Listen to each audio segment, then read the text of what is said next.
ای ملتی پاک تاجیکستان، من صدقه خاک تاجیکستان. پیش یاران ما نشان دوستی می آوریم، مهر دل از ترشدان دوستی می آوریم.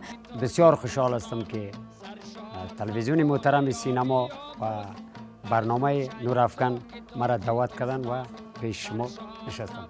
و چشمها نور و ضیا می بخشد میر مفتون.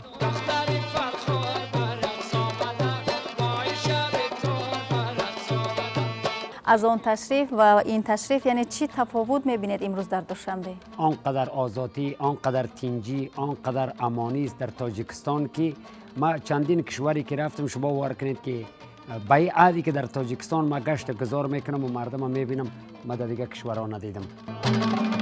ای مردم باوی قاری تاجیک، ای رابری نامدار تاجیک. جهان افتخار میکند و جناب عالی جهان افتخار میکند، جهان تاجیکا افتخار میکنم. من خب بیخی افتخار میکنم با جناب عالی.